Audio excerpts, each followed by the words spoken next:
It's LadyMyya. Hello, you guys. We are back with another podcast.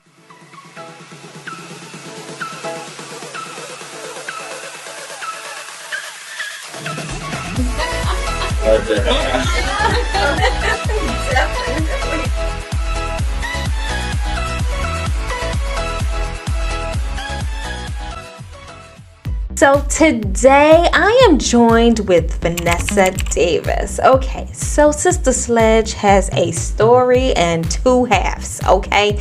Making a whole, yes. So she got two stories. Let's go with that. And so I'm telling you, she's been in the mental health field for a very long time, and she has discovered a whole lot of things, and now she's trying to start from the very beginning. So my Mayan tribe, please welcome Miss Vanessa Davis. Hello, Vanessa. Hi there. Hello. So I am so happy that I get the opportunity to speak with you today, because this is gonna be good. So can you please tell my Mayan tribe the name of your book? Yes, the name of my book is Rebound. The ball is in my court, and it is my memoir. Ooh, it's a memoir, y'all. That's French. Okay, so just letting you guys know. Oh my goodness, she is an amazing individual. I can't wait for you guys to hear what she has to say, because there's a lot of things that we can take away from what she's fixing to say. So can you please give us just a tidbit of the things that started, like from the very beginning, to the point of actually writing this book? Yeah, I would like to share a little bit of that with you. I have been working with Head Start, which is a program that serves children, provides education services for children 0 through 5 years old. And during my work with them, I had noticed a lot of children, especially this past year with COVID and everything, a lot of trauma and a lot of problems and adversities that the children were going through and the families. And while there was a time that our boss kind of told us, look, because of COVID, I need for you guys to stay at home. And during that time, it gave me some time to reflect and just think about, what can I do to make a difference in the lives of children? Because when we go through trauma, especially when we go through childhood trauma, then that can really carry over into our adulthood. And I began to think about some of the things that I had gone through. I talk about it briefly in my book, how when I was born, my mother died. My mother died during childbirth. Okay. And the children that went to school with me when I was just 6 years old, I was playing on the playground, and one of the little girls said, that's not your mama who you live with. That's not your mama. And I was devastated, and I couldn't wait to get home to ask my mother, what were they talking about? Because it was two little girls that I was playing with. And I just remember growing up how that stuck with me, how that bothered me. Mm-hmm. And when I asked my mother, who was really my grandmother, but she raised me as her daughter, when I asked her, I said, "You're not my mama?" And, she was like, she just started crying. She just started weeping, and she just started saying, "I was going to tell you. We were going to tell you. We were waiting, till you were a little older, and you could understand better." Mm-hmm. So, that was one of the first things that really started messing with my head.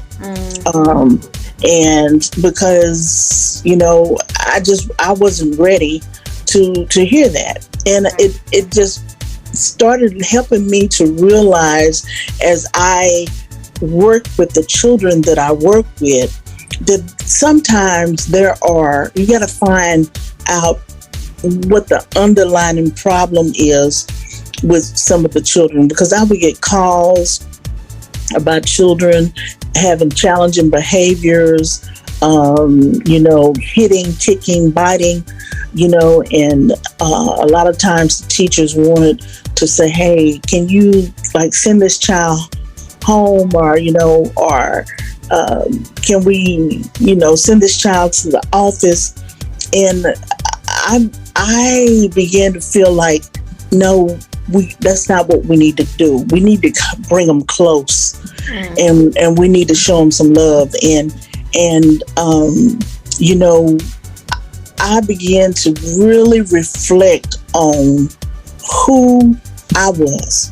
I needed to rediscover who Vanessa was. And so that's how the whole thing about writing my story and sharing my story, so that I would not continue in all the feelings of loneliness and bitterness and all those things that came to me at such an early age, and then shaped, who I was as I was growing up.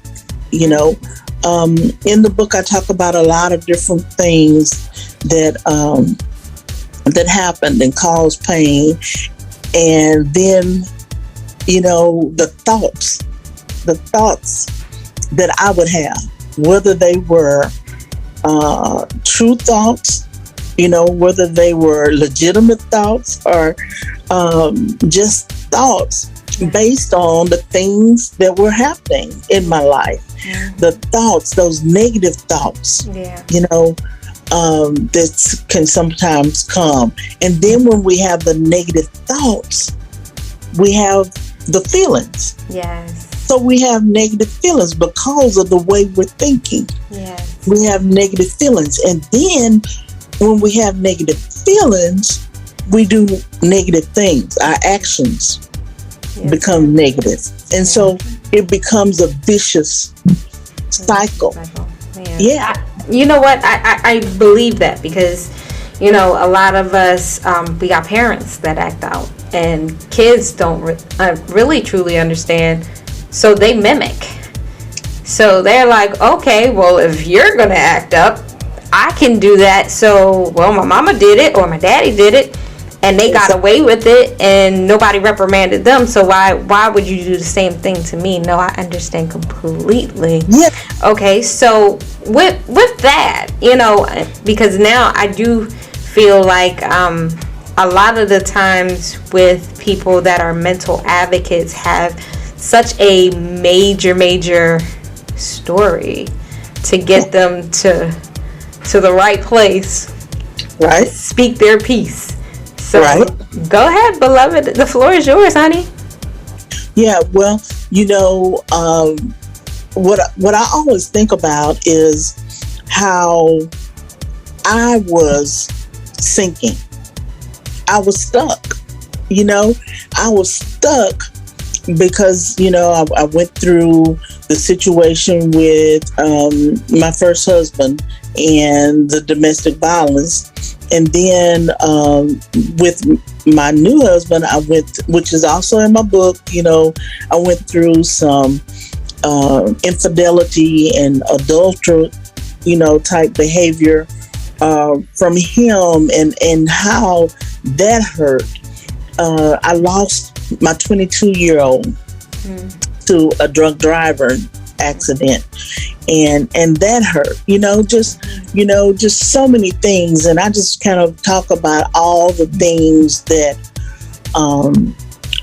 caused me the pain, and caused me to think a certain way, and then caused me to start acting a certain way, isolating, not wanting to be around people, not trusting, like I said, becoming bitter, not wanting to, not enjoying some of the things that I had always enjoyed. I've always been an artist, and I've always, just done a lot of things, cake decorating and all those things. At one point in my life, I wasn't interested in doing any of those things. There was a time in my life where I was so hurt from all the things that were going on that I tell people, how they say that you want to get in the bed and just pull up the covers and just stay there. I was in such a dark place. I was up under the bed and did not want to come out. Right. And so, I didn't like the person that I was becoming. I had to really, really take a close look at me, take a realistic look at myself and not blame or look at anybody else or anything like that, but just look at, Vanessa, what get yourself together. Let's look at who you are. Yeah.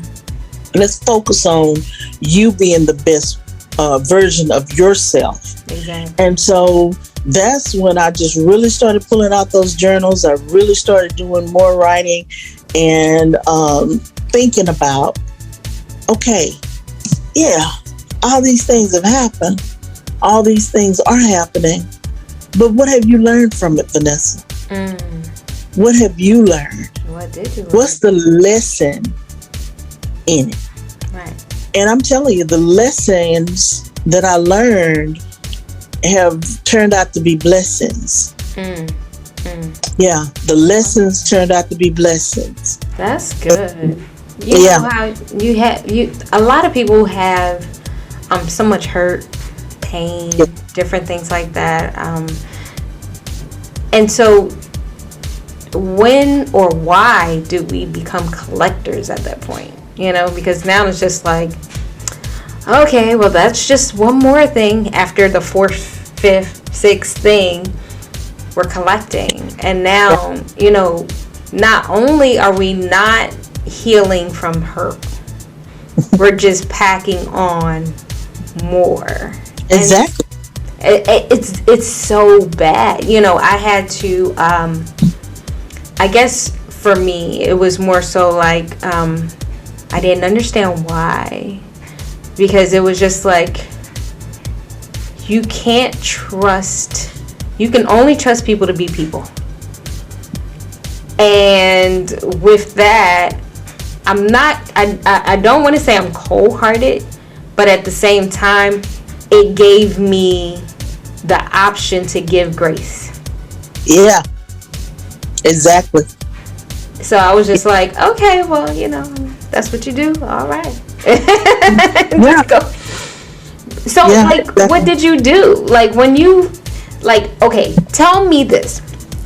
When you found yourself, right? Mm-hmm. Right. Because I want this. I want this. When you found yourself, what did you find? And how did you respond to what you found? Okay. Here at Head Start, one of the writers that we really use a lot of her curriculum, she was really helpful also in that she said, what you focus on, you get more of. What you focus on, you get more of. Mm-hmm. So I was focused on being hurt. I was focused on the pain. I was focused on the bitterness. And the more I was focusing on those things, the more I was living. Like you just got through saying, I was piling it on. I was piling it on because that's what I was focused on. Right. But if you change your focus to, like you just said also, grace. You change your focus to positivity. Yeah. You change your focus to love. Yeah. That's You big. know, you change your focus to goodness and kindness and gentleness. Yes. That's what you get more of. Yeah. You give And you get. and you get it back. You know, so your focus. Yeah. Yeah. I had to write that down, right? I was just like, oh, what you focus on? You get more of. Yeah. You know.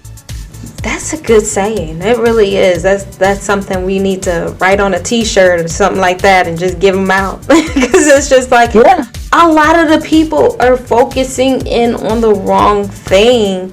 And we're doing everything but what we're supposed to do at this point. Exactly. Now, the fear drive anybody to do everything.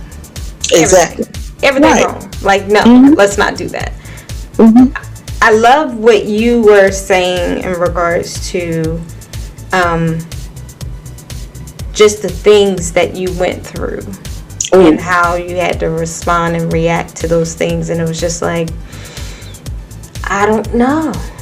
I mean, I've been through some stuff, but to do that thing, yeah, I think I would have had to go to a mental institution because I'm crazy enough just on the smaller stuff that I've endured. That, oh yeah,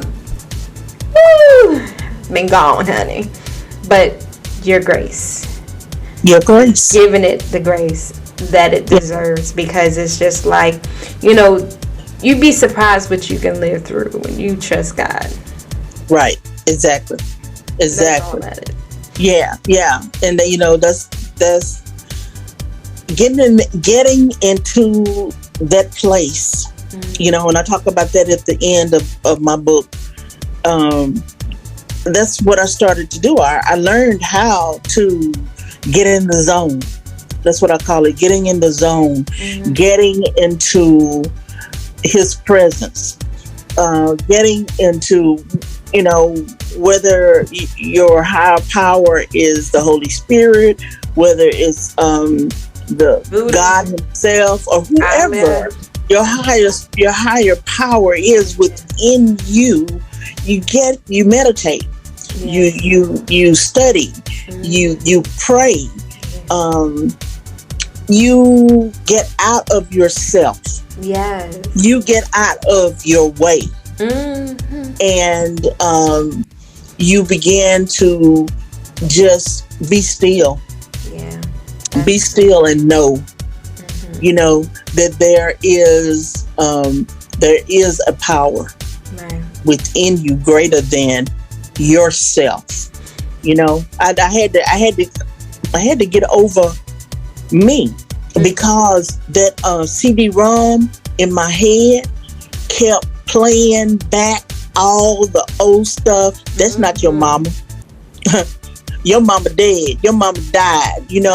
For somebody to tell me that when I was 6 years old, somebody that I was playing with, that I thought should have been my friend, and then that stuff would play over and over and over as I would, as I was growing up. You're not gonna be anybody. The things that my ex-husband would say to me, nobody else is gonna want you. All those type of things. That CD-ROM was playing over and over in my head. So those thoughts, those negative thoughts, and those negative internal beliefs, was what I was focusing on. And so that's. I'm sorry. Go ahead. No problem. Now, all right, I'm about to be real taboo real quick. Okay, so my thing is this: you grew up in a church, right? I did. Yes, ma'am. Okay, so why is it? Because I'm talking to a mental professional, y'all. So I'm gonna ask the question. That's what I'm gonna do. We in church, and we supposed to trust God with the things that bother us, the traumas, the different things like that. Because I grew up in church too, you know. Right. I was a pastor's niece, whatever.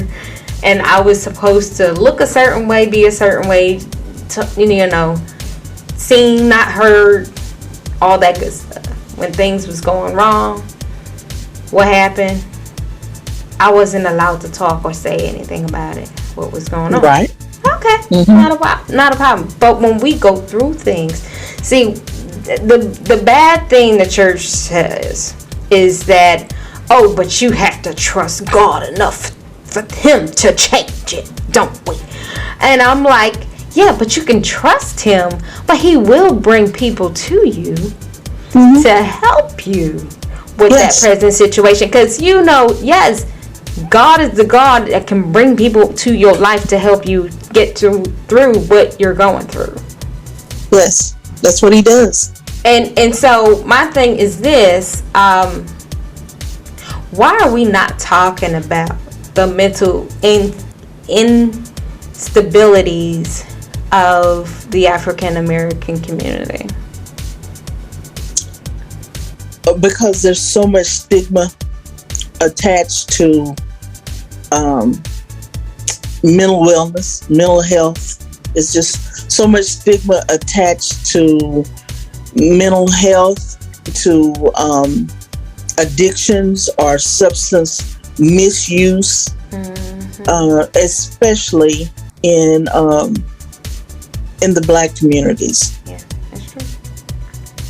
And so, like you just got to saying, it's taboo. People don't want to talk about it. People don't want to acknowledge it. They don't want to, not my family, not me, maybe somebody else, but what's wrong with that? Like, what's wrong with something being wrong? Wait a minute. For this is what I think, and I could be. You know what? If y'all got something else to say about that, that's fine. Well and good. That's you, right? Why wouldn't it benefit you to do something else more than what you're already doing? Because obviously the thing that you're doing is not working. Okay? Right. You still have issues. And people around you still have issues. Now you either one want to blame everything on somebody else, or two, won't take responsibility for yourself or the person that's harming you. They need to take responsibility. So, like, when do we stop making the excuse? Yeah, just have to realize that it's okay not to be okay. I mean, if something happened to you, which, that's one of the books that Mr. Perry and Oprah just wrote. What happened to you? You have to really, really, a lot of times people are asking folks, how are you? But we need to ask them, how are you feeling? How are you feeling? And what you thinking? Yeah, and what you thinking? What happened to you?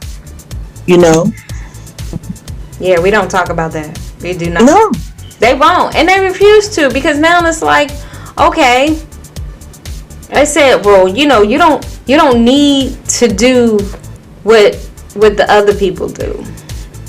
First off, not to say that they doing everything right, but at least they trying. Right. So what's our excuse? We still messed up, and most of us is crazier than them. It's funny. I heard this comedian say. He said, "You do know that it's very taboo for a person of color to be a serial killer. Why?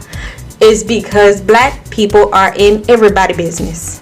So they would know, and they would call the cops on you. And so you don't want that coming to your door.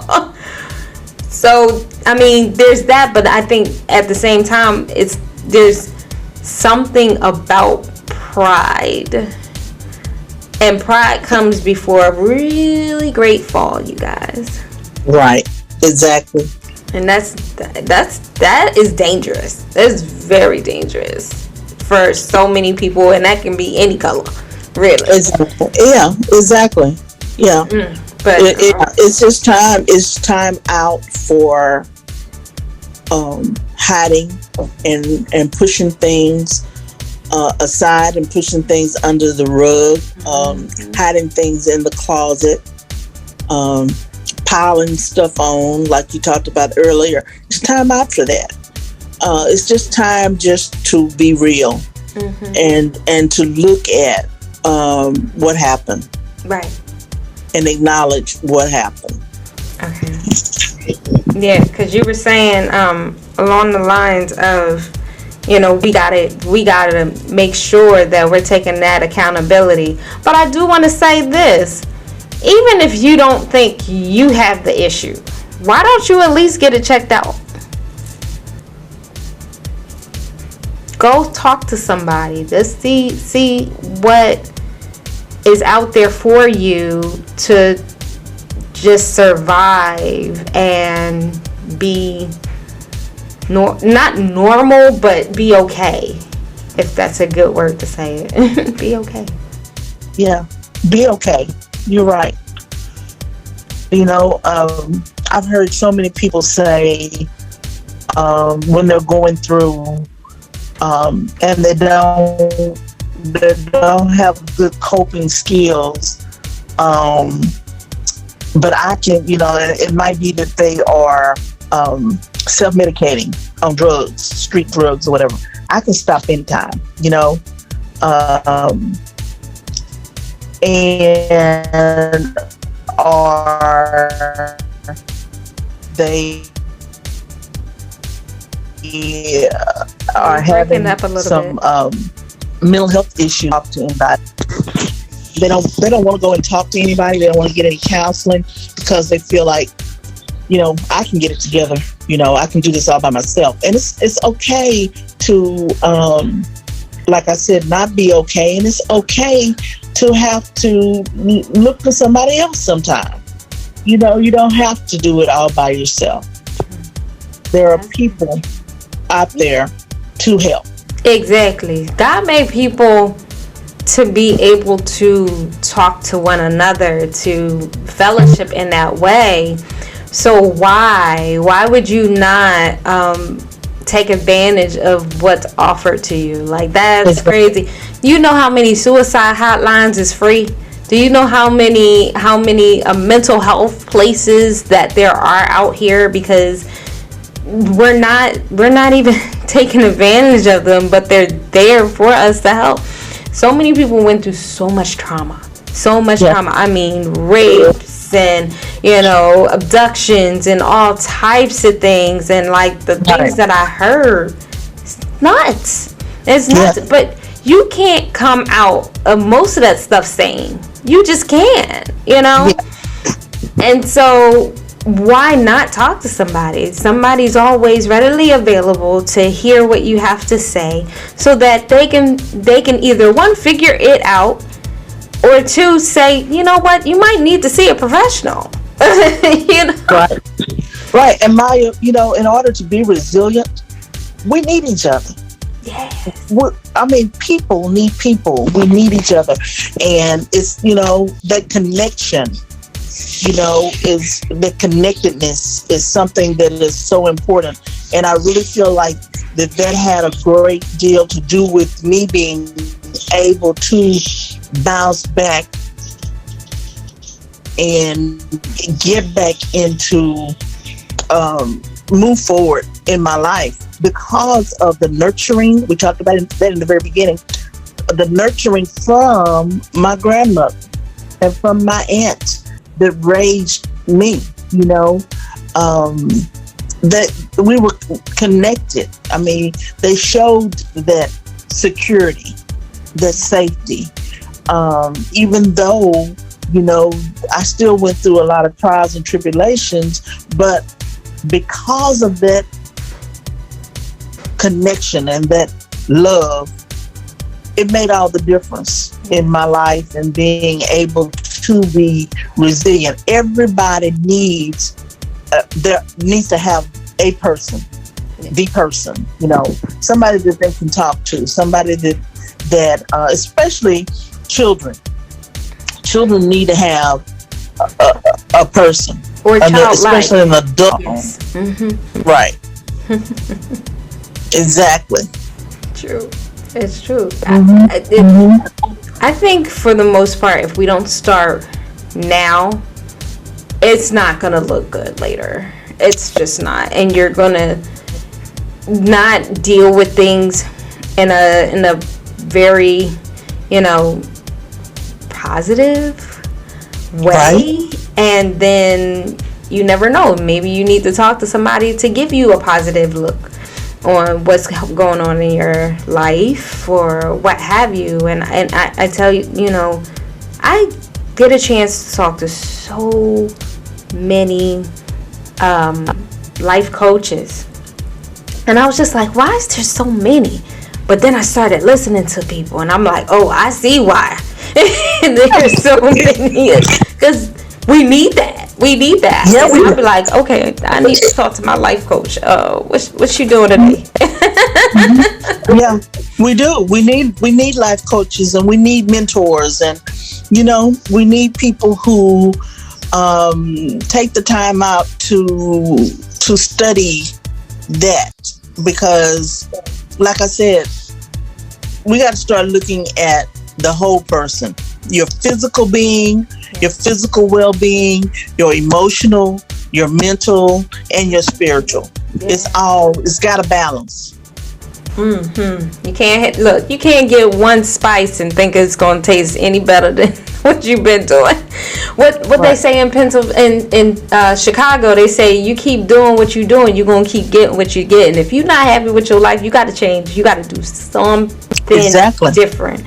And so, what is it going to hurt you to talk to somebody? They don't know nobody you know. And I said that before. They don't know anybody you know. You come to them, they are biased unbiased. Mm-hmm. Or unbiased, I'm sorry. They're unbiased about everything, and so why not? Why not? Why not? Yeah. You ain't losing nothing. You not won't never know. They might introduce you to another way of dealing with things. And now that's it. Yeah. Yeah. Oh God forbid you actually be okay. Yeah, exactly. That is awesome. So, okay, the book.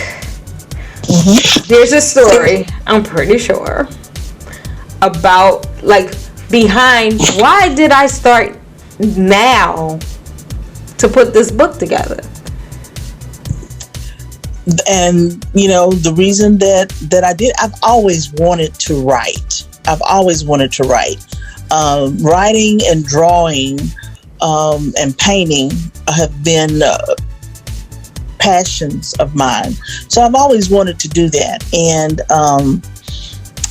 I wanted to also look at what I had learned in life, and I wanted to feel differently than I was feeling, about the unforgiveness and the bitterness. And so writing the book helped me do the work that I needed to do. Mm-hmm. And so that's how that all started. Right now I'm in the process of writing 2 children's books, and also illustrating them. Because like I say, I'm really wanting to start focusing early on helping children also realize who they are and what they bring to the table. And we don't come into this world thinking, am I worthy? No, when we're born, we are worthy. Mm-hmm. We're just thinking about what our parents are gonna do for us and help us do, and from one day to the next. So it's after being here a while that we start getting all those negative thoughts and questionable thoughts about ourselves. And so I want to help children feel, good and be able to get in touch with their feelings, even while they're young. That's a good thing. So that, like we said earlier, they can just deal with the here and now and the present moment that they're living in, and be the best that they can be from day to day. Yeah. Instead of hiding behind stuff and having all those thoughts that get them stuck. Right. Yeah. Yep. True. Oh wow. Yeah, because that's gonna be good right there. At least you're getting a chance to. Unfortunately, you can't be everywhere at the same time. Right. If we can clone you, we would. Because we need more advocates for the kids. We need more people that's gonna help the children. Kind of go through life. I tell you, my grandson. This is one of the books that I want to write. He asked me last year when COVID first hit. He was 11. And he said, "What is happening to my world? And what's going to happen to me? How am I going to grow up?" That's a valid question too. Yeah.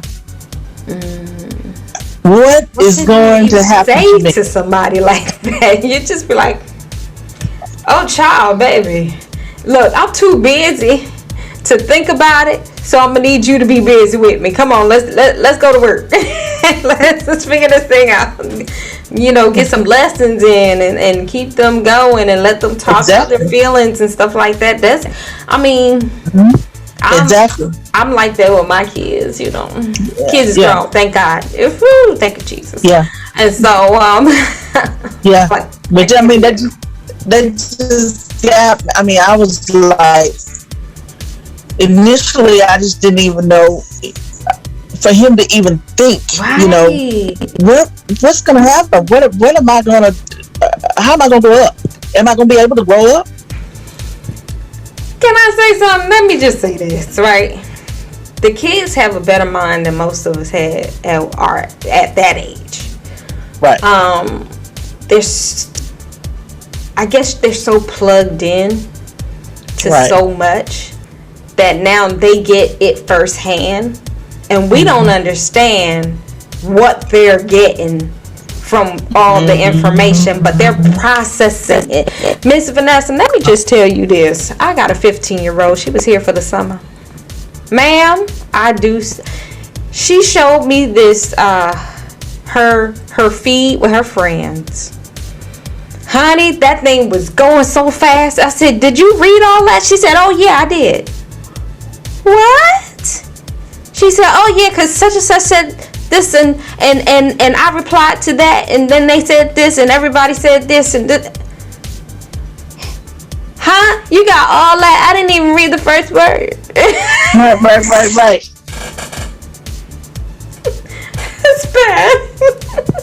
But they're so used to it that it's not even a thing for them. They're like, "Oh, that's nothing." And my daughter, now I used to look, the library was the best babysitter ever. Right. And I drop my kids off at the library. They bookworms all the time. Yes, and it was just like, they was just like, "Oh no, we need to get this book and this book. I gotta take this book back because I'm done this one. I need to go to get the other one because I need to know what happened." And you like, really? Okay, that's awesome. That's what my mama did. She dropped us off at the library too. Like, that's right. That's what I got to do. And in Texas, when you love it, and pick.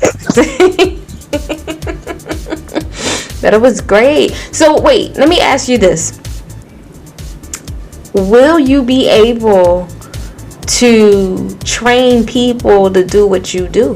Because I believe that this is something that can really go a very far distance as long as you have like a whole goal and plan in mind, you know?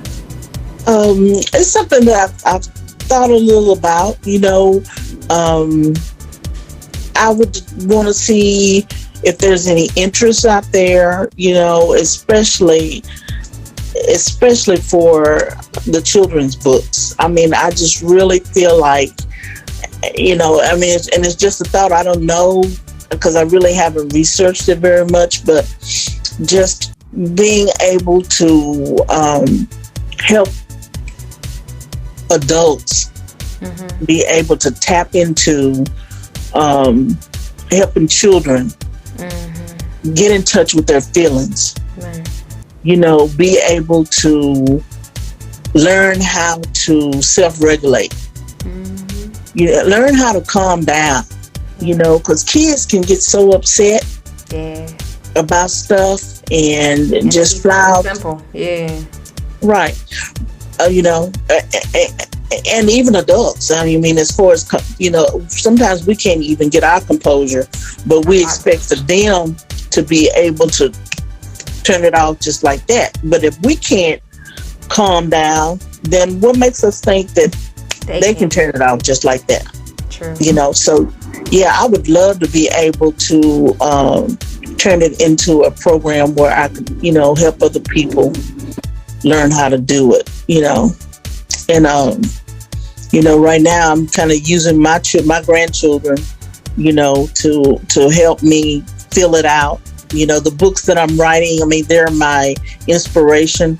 So two of the books that I've written have been based on things that I see them doing, and then, like I said, the older grandson that asked me that question, I definitely want to, put that forward, because if he's feeling like that at 11 with the pandemic going on, then I'm sure there are other children, 11, 12 years old, that are feeling like, what's happening to our world? It's very true. What they say in the Bible, with every generation they get smarter, but slower, something like that. I know it's just like it's one of the ones that they either get to slower but smarter, or the other way around. So because these kids coming out monstrous now, ain't they? Oh Jesus. Okay. But smart. Oh my goodness, yes, they are humongous. You be like, but isn't the Giants dead? What is this kid coming out 7 feet tall? Right. Oh man, I mean, it's a little bit still living, huh? But my Myyan tribe, yes. So tell my Myyan tribe how they can reach you, beloved. Okay, I am on Facebook, Vanessa Davis, and then also on email, davisvanessa331 at gmail.com. So right now, those are the only two platforms that I really have. I also have a Facebook group called Rebound, or Bounce Back to Bounce Forward.